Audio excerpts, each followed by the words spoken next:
If you're watching this video, you are probably wondering about the Bloom plugin by Oeksound, their new highly anticipated release, and you probably have two questions. Number one, is it good? And number two, how does it work? We're going to answer both of those in this video. Hello and welcome. My name is Owen-Flood and I teach audio things here on YouTube. So if you like that sort of thing, please do subscribe. And we are going to be looking at the brand new Bloom plugin by Oeksound today. And we're going to jump right into it. I've got a bunch of examples. I'm going to show it to you on bass, drums, and vocals. Three things that I really found it fun on. And we're going to hear, number one, does it sound any good? And spoiler alert, this is a really good company. This plugin does sound good. This is fully not sponsored. I've just doing this on my own because I love what they make, and I think this is a really interesting tool. Number two, we're going to dive into what is it actually doing, so you can know how to actually make it do anything you want. It is a confusing plugin. Highly recommend reading the manual, but you'll hear it and also see for yourself how it works, and it's pretty intuitive once you get the hang of it. All right, so I've got this example session by a band called Vogue, a song called Terrify that I produced, engineered, mixed, and mastered, and it sounds like this with Bloom fully turned off.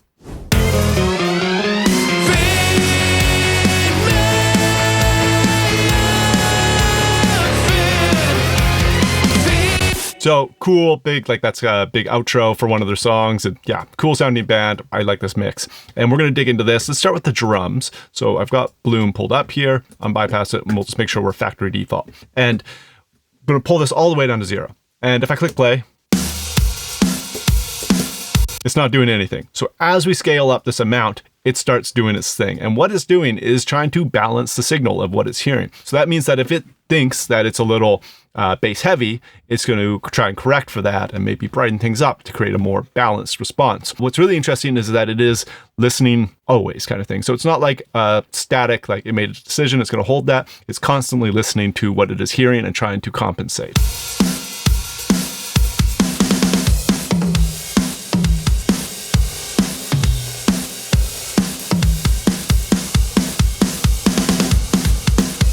So when the curve goes up, it is enhancing or kind of boosting that area, that part of the frequencies. And when it goes down, it is cutting, right? So it is emphasizing or de-emphasizing to create a more balanced return. So if we just bypass this, I've cranked it right up to 7. And there's a reason we're not going past 7 that we will get into. Notice it says squash there. And that's some really cool stuff. But right off the bat, let's bypass this out. Throw it back in. Oh, and one really cool feature that we got to get to right away. While it's playing back, you can hold these set buttons. We won't worry about the squash one yet because that's coming, but the wet trim here. You hold that and it auto-calibrates to gain match or get really close to the ballpark anyways. So as it's playing, I'm just holding it. So it's pretty much the same volume, but now we can bypass it in and out.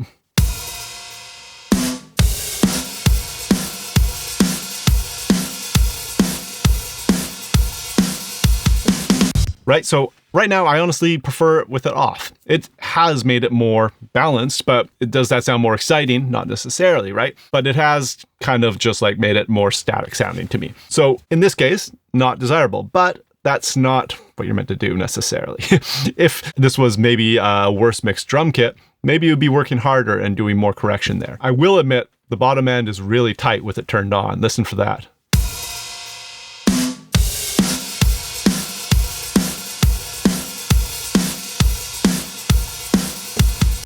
So now it gets fun because you can just use it like that, just like a correct my signal amount knob and keep it really simple. Or you can start messing with your individual bands. And what's really cool is that, again, it's very intelligent.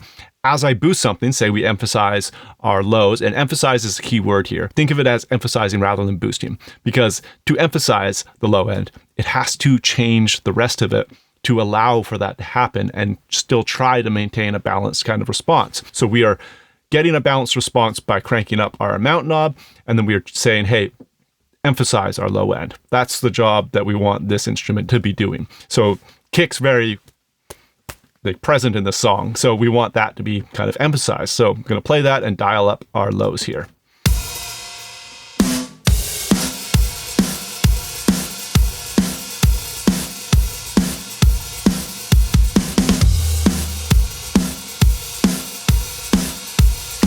And again, I can use the auto wet trim select here.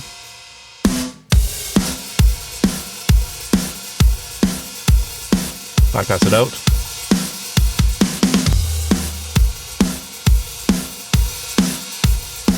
Right? So that's maxed. I wouldn't go that far, but it's doing it, right? And that doesn't sound like an EQ. Like, let's try and just do the same thing with an EQ. If I have an EQ and I crank the bottom end like that, we'll just get a little shelf here.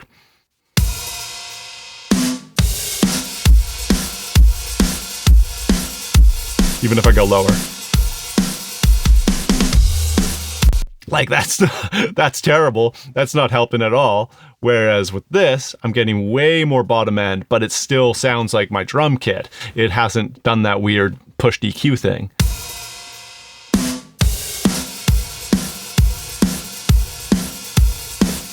Now, this I missed for a little while. I was like, okay, so we have these 4 bands, but we can't really hone in narrowly. But you kind of can. And you'll notice that as I push or pull this knob or this dial, if I move it to the left, our hertz right here changes. So that goes lower to 27 hertz, all the way up to 350 for this band. And every band's like that. You can dial in the focus point of that band. So we can kind of hone in maybe around our kick drum if we wanted to.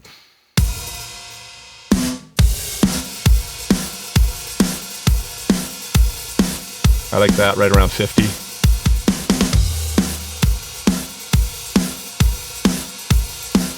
Cool, digging that. Let's see if we can get a little more air and snare bite into this.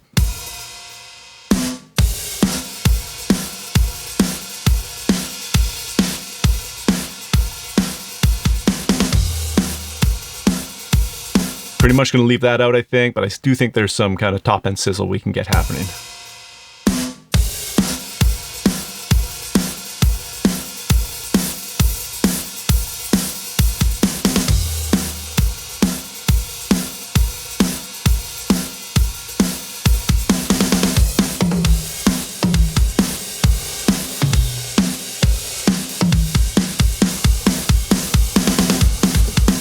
So I actually really like that. I still also like it with it off. It's not doing very dramatic stuff. It's just minor correction. And it is, in my mind, making it sound more polite, which maybe isn't what I want in this song. But there is an area in this song where I know it's going to make things not polite that we're going to really love. And to show you that, we're going to explore the squash, which is right here on the plugin. And this is where things get crazy. So let's jump into that.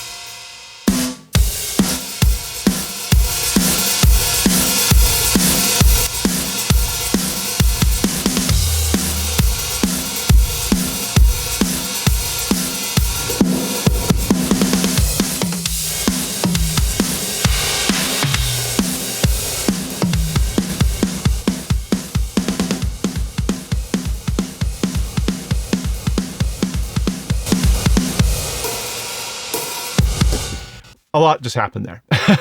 I went crazy. It sounds wild. It sounds pumpy. It's dramatic, right? That's like a hugely dramatic change to the drum sound, which is, again, not what we're going for here, but I wanted to show you, like, this thing can get wild. It can get really, really intense sounding. And to explore that, let's actually move to an instrument that I think will benefit from that, and that is the bass guitar. So over here, bass, just with everything turned off.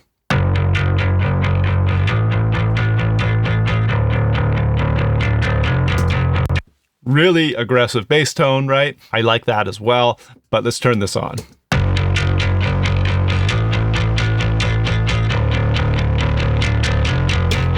Like, that is dense now. The bottom end got so much thicker and kind of like held in place. Off.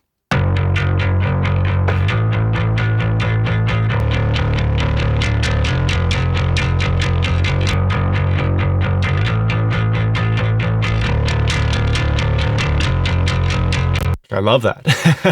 I think that's really cool. I'm just going to go dial back our drum sound so that we have something not so crazy again. I think we were rocking something around this so we can hear these together.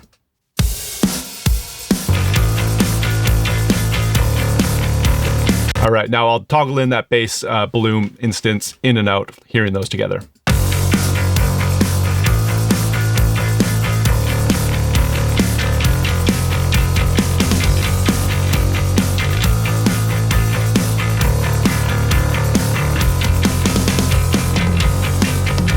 Right?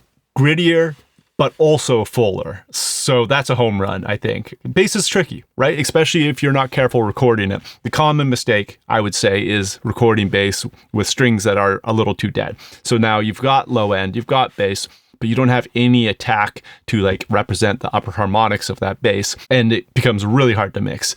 I think this might be the perfect tool for fixing that, because you can keep your low end, but also emphasize mid-range and bring back all of that and kind of retain a natural sounding bass. It's like best of both worlds, right?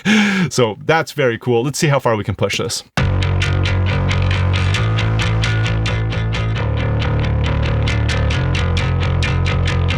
I'm loving that. I think that sounds really cool. I do want to point out one other little feature that's really cool in here, and that is the squash calibration. So essentially up until 7 on your amount knob, it's input independent, meaning that it doesn't matter how loud the level it is that it's receiving. It's still going to do its job the same way. But squash does react differently. Squash starts getting like saturated and pumpy, and it's going to react differently essentially depending on how much signal you send it.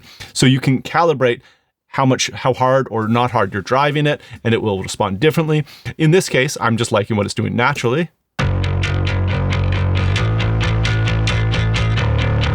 Right around there. So you just hold this, and again, I'm just holding it while it's playing, and that will automatically calibrate to be feeding it what it thinks is the proper amount of gain. You can, of course, change that though.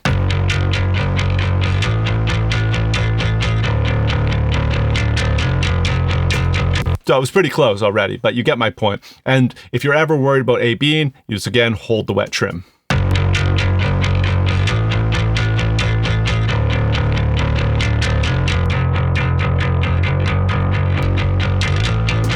Yeah, that's a huge improvement on that bass tone to me. I'm definitely really loving that. Of course, you got a mix knob, so you can do some parallel compression on the drums. Like I did experiment with just dragging the same preset down onto drums. It's a bass preset, but it does sound cool on drums. Check this out. Probably dial this down.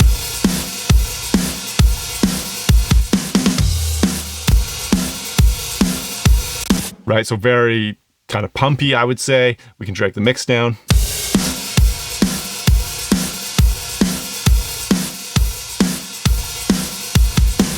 So you're able to get like kind of that overemphasized kick attack and kick punch while using this in parallel on your drum bus, for example. So very powerful there. So I think you can probably see that this thing rocks. It sounds good, and it's tweakable in really usable ways, I think, as well. And it can be used subtly or dramatically as an effect, as like a real tone shaper. So that's awesome. Let's go look at our vocals, because that was another cool place for it. Quick shout out to Oeksound. I'm gonna feel so stupid if it turns out that's not how you say this, Oeksound, if it's like a word that I don't know how to pronounce, but you make great stuff and your presets are actually good. That's like the rarest thing in the world. Normally I just ignore presets, but with this company, I find that they actually help me discover how the plugin works, and they're actually really useful as well.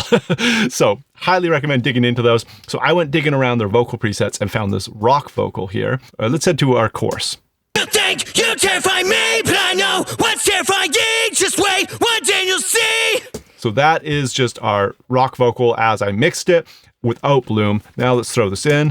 You think you terrify me, but I know what's terrifying. Just wait, one day you'll see. So we're in the squash zone. We are emphasizing our lows and our high mids. So it's more aggressive, it's more full, and it's really, squash. So it's like really up front, it's like right there, and it's not going anywhere. And I think that'll actually present itself pretty cool in the mix. So I'll toggle it off and then in, back and forth. You think you terrify me, but I know what's terrifying. Just wait, one day you'll see. Terrify. Very quick. It's got to do the volume match. You think you terrify me, but I know what's terrifying. Just wait, one day you'll see. All right, let's try that. You think you terrify me, but I know what's terrifying. Just wait, one day you'll see. Terrifying. You think you terrify me, but I know what's terrifying. Just wait, one day you'll see. Terrifying. Again, it's a subtle thing, but it does seem more finished to me. Honestly, it's just that little bit more locked in, and that's without tweaking it. That's just rocking the preset as it was. They always do a good job of that. Now, of course, they're mad scientists with all their plugins, and everything's very tweakable. This is a mono instance, so I can't show you the stereo and mid-side, but if we go back up to the drums or my bass, which is a stereo channel, you can now see that there's this little option at the bottom for stereo mode, and we can go linked, which is going to be like, controlling in stereo, left and right equally, mid-side, or LR. And when you are in one of these, you can actually independently per band change them as well. So right now they are linked and I'm adjusting mid and side evenly. But if I unlink them, I can click mid or side, or just do that up here. And then you see that they're independent from each other. So you can get some kind of wild effects out of that as well. For example, if I really wanted to emphasize the low end on this drum kit, let's head over there, make sure we are in mid side. But I only wanted to emphasize the low end on the mono channels and wanted to kind of remove it from the sides. We can do something like that. Let's bring the sides back up. Right, so that kick information goes whoop, whoop. Subtle, because, it's really low, but it's there, and probably not what I would do. Let's try it with the snare. Let's kind of see what happens there. There's a lot of information down here.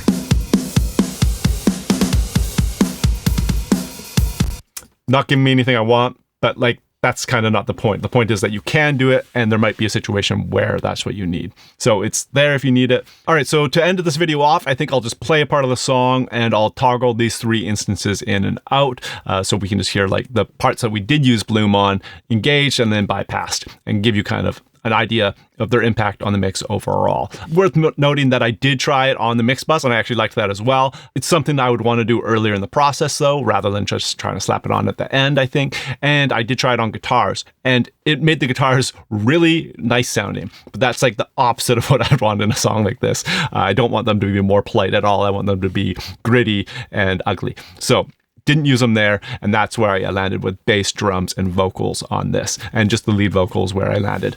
All right, so here we go, and I'll start with them off. You think you terrify me, but I know what's terrifying. Just wait, one day you'll see. So terrifying. You think you terrify me, but I know what's terrifying. Just wait, one day you'll see. So terrifying. Terrifying I can be. So yeah, one of the prettiest plugins I've ever seen too. It sounds good. It's not that complicated to use. It's just a new way of thinking. Think of it as emphasizing rather than boosting or cutting. I think that is even though it is doing that, the word emphasizing translates better to what it's actually doing, because it's balancing things, but being all right, you want more low end, we're going to make sure that's emphasized. So try and frame around that. Do experiment with the squash. It's super cool, and I'm sure I'm just scraping the surface here. We didn't even get into adjusting your attack or release, which of course can dramatically change how this is going to behave as well. Explore your presets. You'll find tons in there. It's a great plugin. I'm definitely going to get it. I haven't bought it yet. I just grabbed the trial, thought I'd play around with it and get a video out here so people could kind of see it in action. But it's coming. Yeah, it's definitely going to be a buy, because Soothe and Spiff use them on every mix. I'm sure this will become a mainstay too. Seems like a great tool. Let me know what you think down in the comments. Snake oil, magic dust, something in between. What do you think? Would love to hear your thoughts. And please go check out the trial. There's I think it's a 14-day at least free trial, fully featured. So there's no risk. See you in the next one.